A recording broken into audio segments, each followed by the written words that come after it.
Hi guys, welcome back to my YouTube channel. This is Ashita Manjesh. University of Mysuru ಕಡೆಯಿಂದ official ಆಗಿ time table ನೋಟಿಸ್ನ release ಮಾಡಿದ್ದಾರೆ and seat matrix ಕೂಡ release ಮಾಡಿದ್ದಾರೆ. ಮತ್ತು ಇನ್ನೊಂದು official ಆಗಿ ನೋಟಿಸ್ ರಿಲೀಸ್ ಮಾಡಿದ್ದಾರೆ ಯಾವ್ಯಾವ ಕೋರ್ಸಸ್ಗೆ ಎಕ್ಸಾಮ್ ಕಂಡಕ್ಟ್ ಮಾಡಲ್ಲ ಅಂತ. ಆ್ಯಂಡ್ ದಿಸ್ ಈಸ್ ಶಾಕಿಂಗ್ ಅಂತಲೇ ಹೇಳ್ಬೋದು. ಯಾವ ವರ್ಷನೂ ನಾನು ನೋಡಿರಲಿಲ್ಲ ಈ ಥರ ಎಕ್ಸಾಮ್ ಕಂಡಕ್ಟ್ ಮಾಡೋದಿಲ್ಲ ಅಂತ ಹೇಳೋದು. ಅದ್ರ ಬಗ್ಗೆ ನೆಕ್ಸ್ಟ್ ಮಾತಾಡ್ತೀನಿ. ಬಿಫೋರ್ ದಟ್ ಇನ್ನೂ ನೀವು ಯಾರಾದರೂ ಸಬ್ಸ್ಕ್ರೈಬ್ ಮಾಡ್ಕೊಂಡಿಲ್ಲ ಅಂದರೆ ಸಬ್ಸ್ಕ್ರೈಬ್ ಮಾಡ್ಕೊಳ್ಳಿ. ಸೊ ನಾನೆಲ್ಲ ಇನ್ಫಾರ್ಮೇಷನ್ಸ್ ಹಾಕೋದೆಲ್ಲ ನಿಮಗೆ ಗೊತ್ತಾಗುತ್ತೆ. ಆ್ಯಂಡ್ ಇನ್ ಕೇಸ್ ಏನಾದರೂ ಇದು ಬಿಟ್ಟು ಡೌಟ್ಸ್ ಇದ್ದರೆ ಕಮೆಂಟ್ ಮಾಡಿ. Let's get into video. Next time table ನೋಡೋದಾದರೆ 2 days 31 ಫಸ್ಟ್ ಎರಡರದ್ದು ಟೈಮ್ ಟೇಬಲ್ ರಿಲೀಸ್ ಮಾಡಿದ್ದಾರೆ. ಆ್ಯಂಡ್ ಅದರಲ್ಲಿ ಸ್ಕ್ರೀನ್ಶಾಟ್ ಹಾಕ್ತೀನಿ, ನೋಡ್ಕೊಳ್ಳಿ. ನಿಮ್ಮ ಸಬ್ಜೆಕ್ಟ್ ಯಾವಾಗಿದೆ ಅಂತ ನೋಡ್ಕೊಳ್ಳಿ, ನೀವು ಯಾವ ಟೈಮಿಗಿದೆ ಅಂತ ನೋಡ್ಕೊಳ್ಳಿ ನೀಟಾಗಿ. ಆ್ಯಂಡ್ 30 minutes ಬಿಫೋರ್ ನೀವು ಅಲ್ಲಿ ಪ್ರೆಸೆಂಟ್ ಇರಬೇಕು ಅವತ್ತಿನ ದಿನ. ಆ್ಯಂಡ್ ನಿಮಗೆ ಹಾಲ್ ಟಿಕೆಟ್ ನೆಕ್ಸ್ಟ್ ರಿಲೀಸ್ ಆಗುತ್ತೆ, ಅದರಲ್ಲಿ ಮೆನ್ಷನ್ ಮಾಡಿರ್ತಾರೆ ಯಾವ ಪರ್ಟಿಕ್ಯುಲರ್ ಪ್ಲೇಸಸಲ್ಲಿ. ಇವಾಗ ಸೆಂಟರ್ಸ್ನ ಮೆನ್ಷನ್ ಮಾಡಿದ್ದಾರೆ, ಅವತ್ತಿನ ದಿನ ಯಾವ ಸೆಂಟರ್ ನಿಮ್ಮದು ಒಂದು ಬಿಲ್ಡಿಂಗ್ ಮಾತ್ರ ಮೆನ್ಷನ್ ಮಾಡಿರ್ತಾರೆ ಹಾಲ್ ಟಿಕೆಟಲ್ಲಿ. ಆ ಬಿಲ್ಡಿಂಗಿಗೆ ಹೋದರೆ ಸಾಕು. ನೀವು ಅವತ್ತಿನ ದಿನ ತುಂಬ ಜನ ಇರ್ತಾರೆ ಅಲ್ಲಿ, ನಿಮ್ಗೇನು ಕನ್ಫ್ಯೂಸ್ ಆಗಲ್ಲ ಎಲ್ಲಿ ಅಂತ ಹುಡ್ಕೋದು. ಆ್ಯಂಡ್ ಅಡ್ರೆಸ್ ಕೂಡ ನೀಟಾಗಿ ಮೆನ್ಷನ್ ಮಾಡಿದ್ದಾರೆ, ಓಕೆನಾ. ಆ್ಯಂಡ್ ಇಫ್ ಇನ್ ಕೇಸ್ ಯಾರಾದ್ರು ಸ್ಕ್ರಿಪ್ಟ್ ರಿಕ್ವೈರ್ಮೆಂಟ್ ಇದ್ದರೆ ಅವ್ರು ಇವಾಗಲೇ ಅಪ್ಲೈ ಮಾಡಬೇಕು ಜಿಮೇಲ್ ಮುಖಾಂತರ. 29th last date. Next groups ಎಲ್ಲ ಮೆನ್ಷನ್ ಮಾಡಿದ್ದಾರೆ, ಗ್ರೂಪ್ 1, ಗ್ರೂಪ್ 3, ಗ್ರೂಪ್ 4 ನೀಟಾಗಿ ನೋಡ್ಕೊಳ್ಳಿ. ಆ್ಯಂಡ್ ಪ್ರತಿದಿನ ಯಾವ್ಯಾವೆಲ್ಲ ಎಂಟ್ರೆನ್ಸ್ ಎಕ್ಸಾಮ್ ಆಗುತ್ತೆ ಅದ್ರದ್ದು ಕೀ ಆನ್ಸರ್ಸ್ನ 8 ಗಂಟೆ ನೈಟ್ 8 o'clock ಮುಂಚೆನೇ ರಿಲೀಸ್ ಮಾಡ್ತಾರೆ. ಇಫ್ ಇನ್ ಕೇಸ್ ನೀವು ಯಾವುದಾದ್ರೂ ಕೀ ಆನ್ಸರ್ ತಪ್ಪಾಗಿ ಕೊಟ್ಟಿದ್ದಾರೆ ಅವರು, ಬಟ್ ಆದರೆ ಅದು ಕರೆಕ್ಟ್ ಆನ್ಸರ್ ಬೇರೆ ಅನ್ನೋದು ನಿಮ್ಗೇನಾದರೂ ಕರೆಕ್ಟಾಗಿ ಗೊತ್ತಿದ್ದು, ಅದಕ್ಕೆಲ್ಲ ಡಾಕ್ಯುಮೆಂಟ್ಸ್ ನಿಮ್ಮ ಹತ್ರ ಇದ್ದರೆ, ಲೈಕ್ ಏನಾದರೂ ರಿಸೋರ್ಸಸ್ ಎಲ್ಲ ಇದ್ದರೆ, ಸೊ ಅದನ್ನು ನೀವು ಅಪ್ಲೈ ಮಾಡ್ಬೋದು ಆನ್ಲೈನಲ್ಲಿ. ನಿಮ್ಮದು ಡಾಕ್ಯುಮೆಂಟ್ಸ್ ಆಗಲಿ ರಿಲೇಟೆಡ್ ಸೋರ್ಸಸ್ನೆಲ್ಲ ಅಪ್ಲೋಡ್ ಮಾಡಿ ನಿಮ್ಮ ಅಕೌಂಟಲ್ಲೇ ಲಾಗಿನ್ ಆಗಿ ಅಪ್ಲೈ ಮಾಡಬೇಕು.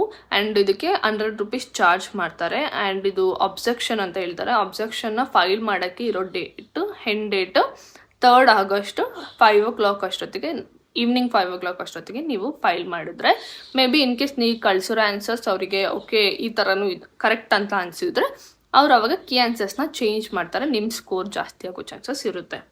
Next one of the biggest shocking news ಅಂತ ಅಂದರೆ, ಈ ವರ್ಷ ಯಾವ್ಯಾವೆಲ್ಲ ಕೋರ್ಸ್ಗೆ ಪ್ರೋಗ್ರಾಮ್ಸಿಗೆ ಎಂಟ್ರೆನ್ಸ್ ಎಕ್ಸಾಮ್ ಕಂಡಕ್ಟ್ ಮಾಡಲ್ಲ ಅಂತ ಮೆನ್ಷನ್ ಮಾಡಿದ್ದಾರೆ. ಅಂದರೆ ಇವಾಗ ಕಂಡಕ್ಟ್ ಮಾಡಲ್ವೋ ಇಲ್ಲ ಈ ವರ್ಷ ಕಂಡಕ್ಟೇ ಮಾಡಲ್ಲ ಆ ಥರ ಮೆನ್ಷನ್ ಮಾಡಿದಾರೋ ಗೊತ್ತಿಲ್ಲ. ಆ್ಯಂಡ್ ನಾನು ಫಸ್ಟ್ ಏನಂತ ಅಂದ್ಕೊಂಡೆ, ಮೇ ಬಿ ಈ ಕೋರ್ಸಸ್ಸಿಗೆಲ್ಲ ಡೈರೆಕ್ಟ್ ಸ್ಕೀಮ್ ಎ ಇರಲ್ಲ, ಸ್ಕೀಮ್ ಬಿ ಅಲ್ಲೇ ಅಡ್ಮಿಷನ್ ಆಗುತ್ತೆ ಮ್ಯಾನೇಜ್ಮೆಂಟ್ ಕೂಟ ಥರ. ಸೊ ಅದಕ್ಕೆ ಅವರಿಗೆ ಎಂಟ್ರೆನ್ಸ್ ಎಕ್ಸಾಮ್ ಇರಲ್ಲ ಅಂತ ಅಂದ್ಕೊಂಡೆ. ಬಟ್ ಸೀಟ್ ಮ್ಯಾಟ್ರಿಕ್ಸ್ನ ಚೆಕ್ ಮಾಡಿದಾಗ ಇಲ್ಲಿ ಮೆನ್ಷನ್ ಆಗಿರೋ ಸಮ್ ಕೋರ್ಸಸ್ಸಿಗೆ ಸೀಟ್ ಮ್ಯಾಟ್ರಿಕ್ಸಲ್ಲಿ ಸ್ಕೀಮೇ ಸೀಟ್ಸ್ ಇದ್ದಾವೆ. ಮೇ ಬಿ ಆ ಚಾನ್ಸಸ್ ಕಮ್ಮಿನೇ. ಆ್ಯಂಡ್ ಇಲ್ಲ ನಿಮ್ಮದು ಡೈರೆಕ್ಟ್ ಡಿಗ್ರಿ ಮಾರ್ಕ್ಸ್ ಕಾರ್ಡ್ನ ಚೆಕ್ ಮಾಡಿ ನಿಮಗೆ ಆ ಸ್ಕೋರ್ ಮೇಲೆ ಅವರು ಸೀಟ್ಗಳನ್ನ ಕೊಡ್ಬೋದು. ಯಾಕಂದರೆ ಬೇರೆ ಯೂನಿವರ್ಸಿಟಿ ಲೈಕ್ ಶಿವಮೊಗ್ಗ ಯೂನಿವರ್ಸಿಟಿಯಲ್ಲೆಲ್ಲ ಹಾಗೆ ನಡೆಯೋದು, ನಿಮ್ಮದು ಡಿಗ್ರಿ ಮಾರ್ಕ್ಸ್ ಮೇಲೇ ನಿಮಗೆ ಸೀಟ್ ಸಿಗುತ್ತೆ. ನೋಡಬೇಕು ಇನ್ನೂ ಹೇಗೆ ಮಾಡ್ತಾರೆ ಅಂತ. ಇಫ್ ಇನ್ ಕೇಸ್ ಅವ್ರು ಏನಾದರೂ ಎಕ್ಸಾಮ್ ಕಂಡಕ್ಟ್ ಮಾಡಲ್ಲ ಅನ್ನೋದಾಗಿದ್ದರೆ ನನ್ನ ಅಭಿಪ್ರಾಯ ಅವ್ರು ಮುಂಚೆನೇ ಹೇಳ್ಬೇಕಿತ್ತು, ಅಪ್ಲಿಕೇಶನ್ ಹಾಕೋ ಮುಂಚೆನೇ ಹೇಳ್ಬೇಕಿತ್ತು. ಸೊ ತುಂಬ ಜನ ಅಪ್ಲೈ ಮಾಡಿದ್ದೀರಾ ಆ್ಯಂಡ್ ಪೇ ಮಾಡಿದ್ದೀರಾ, ಅದೆಲ್ಲ ವೇಸ್ಟ್ ಆಗಬಾರ್ದು. ನನ್ನ ಪ್ರಕಾರ ಅವ್ರು ಬೇರೆ ಟೈಮಲ್ಲಿ ಕಂಡಕ್ಟ್ ಮಾಡ್ಬೋದು, ಇಲ್ಲ ಬೇರೆ ಏನಾದರೂ ಮೆಥಡ್ ಯೂಸ್ ಮಾಡ್ತಾರೆ ಅಂತ ಅನಿಸುತ್ತೆ. ಇನ್ನೊಂದು ಚಾನ್ಸಸ್ ಏನಿದೆ ಅಂತ ಅಂದರೆ, ಇನ್ ಕೇಸ್ ಅವ್ರು ಎಂಟ್ರೆನ್ಸ್ ಎಕ್ಸಾಮ್ ಮಾಡಿಲ್ಲ ಅಂತ ಅಂದ್ರೂ ಯಾರೆಲ್ಲ ಅಪ್ಲೈ ಮಾಡಿದ್ದಾರೆ ಅಲ್ವಾ ಅವ್ರನ್ನ ಮಾತ್ರ ಕನ್ಸಿಡರ್ ಮಾಡ್ಕೊತಾರೆ. ಲೈಕ್ ಸ್ಕೀಮೇಗೆ ಸೆಲೆಕ್ಟ್ ಮಾಡ್ಕೊಳ್ಳುವಾಗ ನಿಮ್ಮ ಡಿಗ್ರಿ ಮಾರ್ಕ್ಸ್ ಮೇಲೆ ಸ್ಕೀಮೇಗೆ ಸೆಲೆಕ್ಟ್ ಮಾಡ್ಕೊಳ್ಳುವಾಗ ಅಪ್ಲೈ ಮಾಡಿರೋರನ್ನ ಮಾತ್ರ ಕನ್ಸಿಡರ್ ಮಾಡಿ ಅಲ್ಲಿ ಸೀಟ್ಸ್ ಕೊಡ್ಬೋದು. ಸ್ಕೀಮ್ ಬಿಗೆ ಮೇ ಬಿ ಎಲ್ಲರನ್ನೂ ಸೆಲೆಕ್ಟ್ ಮಾಡ್ಕೊತಾರೆ. ಲಾಸ್ಟ್ ನಾವು ಅಡ್ಮಿಷನ್ ಆಗುವಾಗ ಹೀಗೆ ಆಗಿತ್ತು. ನಾವೆಲ್ಲ ಅಪ್ಲಿಕೇಶನ್ ಹಾಕಿ ಎಕ್ಸಾಮ್ ಬರೆದು ಆಮೇಲೆ ಅಡ್ಮಿಷನ್ ಆಗಿದ್ದು. ಬಟ್ ಕೆಲವೊಂದೊಂದು ಕಾಲೇಜಸಲ್ಲಿ, ಅಫಿಲಿಟೇಟೆಡ್ ಕಾಲೇಜಸಲ್ಲಿ, ಯೂನಿವರ್ಸಿಟಿಲಿ ಹಿಂಗಾಗಲ್ಲ, ಬಟ್ ಕಾಲೇಜಸಲ್ಲಿ ಮ್ಯಾನೇಜ್ಮೆಂಟ್ ಸೀಟ್ಸ್ಗಳನ್ನು ಜಾಯ್ನ್ ಆಗ್ತಾರೆ. ನೆಕ್ಸ್ಟ್ ಆಲ್ ಟಿಕೆಟ್ ರಿಲೀಸ್ ಮಾಡ್ತಾರೆ. ಮೇ ಬಿ ಇನ್ 2-3 ಡೇಸಲ್ಲೇ ರಿಲೀಸ್ ಮಾಡ್ತಾರೆ. ಇನ್ನೇನು ಎಕ್ಸಾಮ್ 30th ಇರೋದ್ರಿಂದ. ಆ್ಯಂಡ್ ಅದರಲ್ಲಿ ನಿಮ್ಮ ಸೆಂಟರ್ಸ್ ಮೆನ್ಷನ್ ಆಗಿರುತ್ತೆ, ಯಾವ ಬಿಲ್ಡಿಂಗಲ್ಲಿ ನಿಮಗೆ ಎಕ್ಸಾಮ್ ಇರುತ್ತೆ ಅಂದ್ಬಿಟ್ಟು.